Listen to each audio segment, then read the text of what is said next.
Бұл миллиардердің кассасында тура 120 миллиард рупий қолма-қол ақшасы бар еді. Бірақ ең таңғаларлығы, ол жалғыз рупий де жұмсай алмайтын. Бұның себебі алдына қойылған кішкентай құрылғы аппарат болатын. Құрылғыға әрбір банкнотты салған сайын бірден жоғары дыбысты дабыл, тревога іске қосылатын.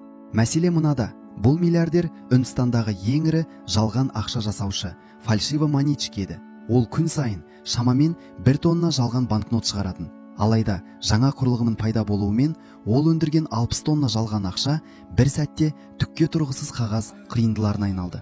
Енді не істеймін деп басы қатып отырғанда, оның адамдарының бірі жергілікті бір шебер жасаған бірнеше жаңа банкнотты көрсетті. Ең таңғаларлығы, бұл банкноттар құрылғының тексерісінен ешқандай дабылсыз өтті. Миллиардер аң-таң болды. Оның еліндегі ең қымбат технология бар еді. Сонда қалайша қарапайым бір адам одан да жақсырақ ақша басып шығара алған? Ол дереу бұл шеберді алып келуді бұйырды.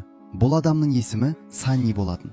Санни бір кездері өте дарынды суретші еді. Оның жұмыстарының мінсіздігі сондай, жалғанды түпнұсқадан ажырату мүмкін емес еді. Бірақ бір күні сүйіктісі оны кедейлігі үшін тастап кетті. Міне, дәл сол күні Санни енді ешқашан сурет салмайтынына және шындығынан ажырату мүмкін емес жалған ақша жасайтынына шешім қабылдады. Алайда жаңа Үндістан ақшасы өте жетілдірілген қауіпсіздік технологияларына ие болатын. Ең қиын бөлігі микромәтіндер мен өрнектерді, деректерді дәлме-дәл көшіру еді. Цифрлық принтерлер бұл тапсырманы орындай алмай, өрнектерде кішкентай үзілістер қалдыратын. Міне осы жерде Саннидің қолөнері іске кірісті. Ол әрбір бөлшекті микроскоп астында зерттеп, қол шеберлігімен абсолютті дәлдікпен қайта сызып шықты. Содан кейін барлық элементтерді мінсіз негізгі қалыпқа, матрицаға жинақтады. Бұл процестен кейін қағазға қосымша қабаттар, жабын және термиялық өңдеу қолданылды. Бірақ басып шығару кезеңінде жаңа мәселе туындады. Ескі баспа машинасы әр жолы тек бір ғана түсті басалатын. Ал шынайы банкнотта 4 түрлі түс бар еді. Осы тұста оған бала кезінен баспаханада жұмыс істейтін досы Фироз көмекке келді. Ол 4 түсті кезекпен басып шығарды. Содан кейін жылтыр қауіпсіздік баспасын қосты. Осылайша жалған банкноттар дайын болды. Бірақ Санни банкноттардың тым жаңа көрінетінін байқады. Оларға айналымда жүрген нағыз ақшаның кейпін беру үшін ол бір әдіс тапты.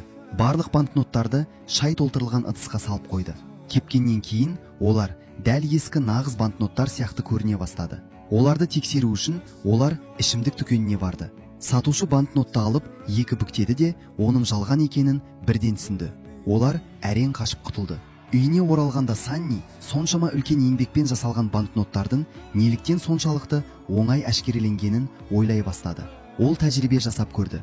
Бір адамнан көзін жұмуды өтініп, нағыз және жалған банкноттың ішінен жалғанды ұстап көру арқылы қабуды сұрады. Сыналушы жалған ақшаны бірден таныды. Мәселе банкнот басылған қағазда екені белгілі болды. Ал бұл оқиға фарзи, жалғандық телехикаясынан алынған бір көрініс еді.